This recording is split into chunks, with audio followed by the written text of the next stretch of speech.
Halo, salam keajaiban buat kalian semua, para magician dimanapun berada. Semoga keajaiban dalam berkarya, dalam berkarir, dalam menciptakan apapun selalu dalam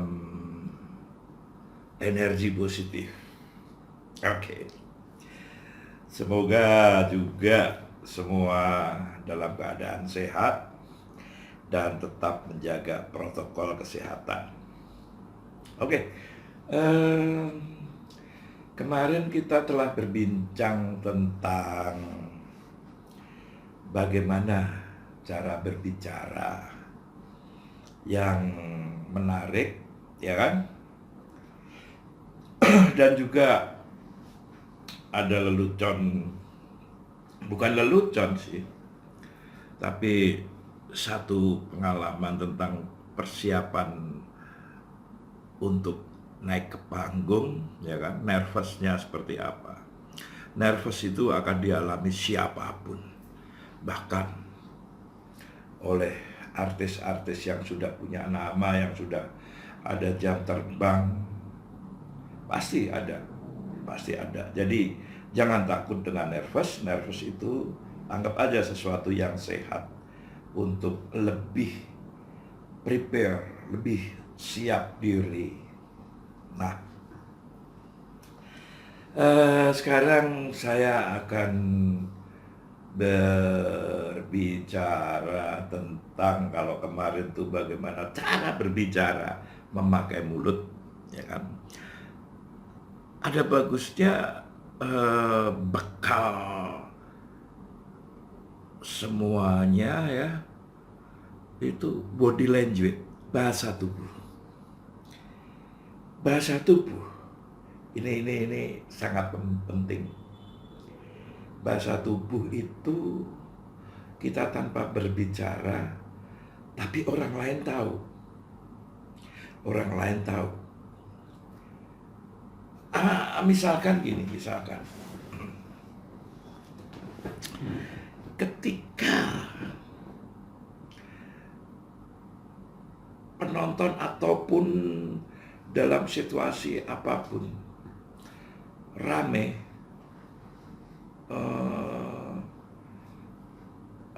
tidak fokus pada apa yang sedang kita bahas, tidak fokus dengan apa yang kita sampaikan, maka perlu bahasa tubuh yang harus menarik perhatian. Misalkan gini, ketika kita sedang berbicara dan orang lain berbicara, maka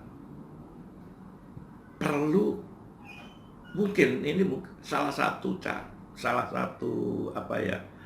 tips ya, salah satu cara adalah dengan berdiam diri.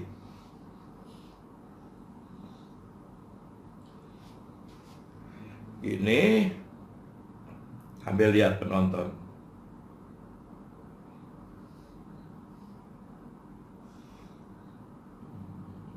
Tentunya hal ini akan menarik perhatian. Kenapa? Karena sebelumnya berbicara panjang lebar ini kok tiba-tiba diem, ya. Kok tiba-tiba diem terus cuman ini terus. Kasihlah kode atau apa ya, dengan bahasa mungkin setelah gini terus. Ketika audiens memperhatikan dengan apa yang kita lakukan, nah segera tanggap, lantas kita bisa menyampaikan, oke, bagaimana kalau kita lanjutkan pembicaraan ini tadi, kita teruskan. Beri tawaran-tawaran yang mereka tidak perlu menjawab tapi jawabannya harus ya. Coba deh, itu perlu latihan. Juga dalam mungkin ketika kita butuh seseorang untuk naik ke panggung ya. Nah, Anda,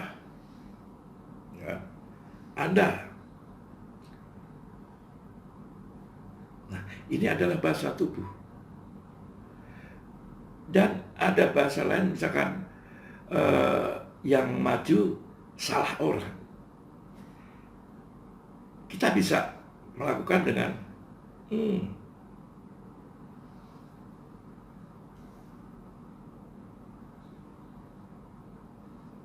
Nah, itulah. Jadi ada bahasa tubuh yang mesti dilatih. Karena ya ini untuk menguatkan, memperkuat karakter.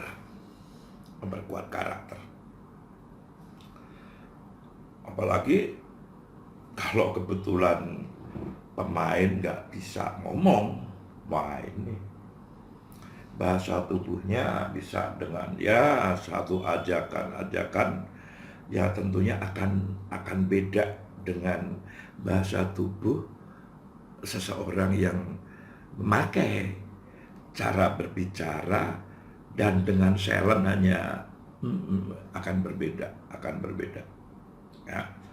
Kemudian juga bisa dibantu dalam menarik perhatian audiens itu jikalau kita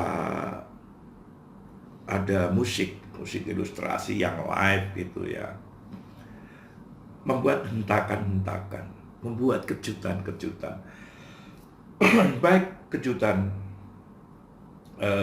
dari musik, kemudian kejutan dari gerakan,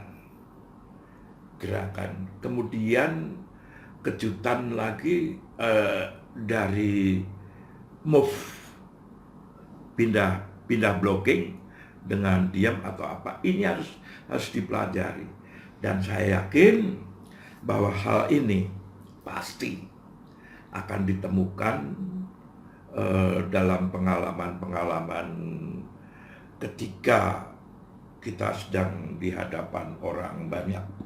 Nah, tentunya ini dibutuhkan bukan hanya oleh para magician, tapi oleh siapapun ya yang sedang berurusan dengan audiens di hadapan kita yang lagi berbicara. Siapapun ini sangat penting ya kan, sangat penting.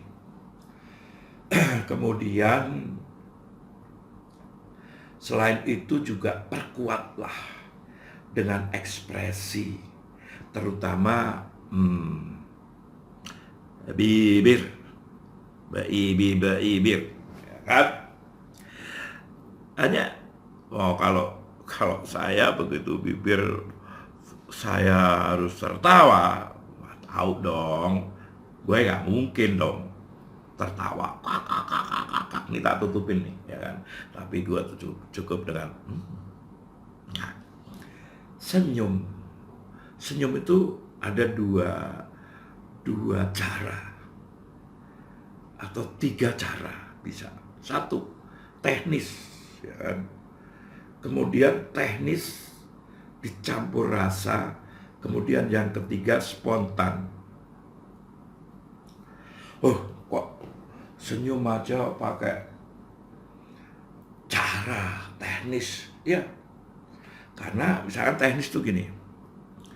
Teknis itu adalah menarik bibir kita ke garis ke atas. Ini teknis. Ketika saya campurkan dengan rasa, ketika spontan akan berbeda. Jadi itu kalian akan punya, terutama yang harus, kalau spontan nggak usah dipelajari ya, tapi teknis. Karena apa? kita di depan panggung itu, kalau jika kita sebagai penghibur, kita sebagai entertainer, tentunya kita harus keep smile dong, ya kan? Harus keep smile. Jadi tidak mungkin dengan wajah ditekuk, walaupun dalam pribadi, ya kan, itu banyak persoalan, tapi begitu di atas panggung harus sebisa-bisanya ditutupin. Kok seperti itu? Apa para artis yang sudah top itu seperti itu? Iya, iya. Nggak usah tak sebut baik magician, baik penyanyi ataupun apa, persoalan pribadi ketika kita sudah ada di atas panggung itu dihilangkan. Karena begitu di atas panggung tentunya itu akan memotivasi, akan menghilangkan beban yang ada dalam pikiran dan hati. Jadi tetaplah berprofesional. Ingat bahwa bahasa tubuh, tambah ekspresi lah, tambah ekspresi senyum, keep smile, baik dengan teknis ataupun dengan rasa, ya kan. Kemudian apalagi dengan tatapan mata yang gimana gitu loh, ya kan. Pasti deh, saya yakin kalian semua pasti akan berhasil. Khususnya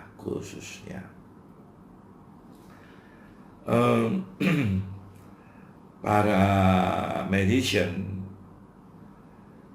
kalau melihat sekarang ini ya sudah pada ada jam terbang.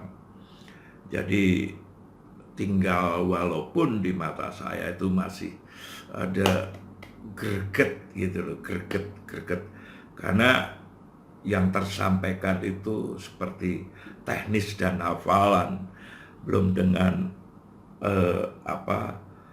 jiwa, belum dengan roh. Jika ada roh begitu, kita itu lagi di sekarang bermain escape ataupun apa, ketika kita mau itu dengan roh itu akan nampak sekali, bukan hanya teknis, ya kan. Jadi buat kalian semua para generasi penerus, belajar, ya kan? Belajar. Harus kita selain berbicara, cara berbicara yang kemarin, tentunya bagaimana body language, bahasa tubuh, dan mempermainkan senyum kita. Oke, saya rasa semoga ini bermanfaat. Kita akan lanjut lagi di depan. Jangan lupa ya, subscribe dong, like dong. Tentunya itu akan menambah semangat saya, akan saya berikan apa yang ada pada saya. Kita ketemu lagi dalam pembicaraan yang ngalor ngidul, dan sisi-sisi semoga menemukan sisi-sisi yang lucu-lucu tentunya. Salam keajaiban.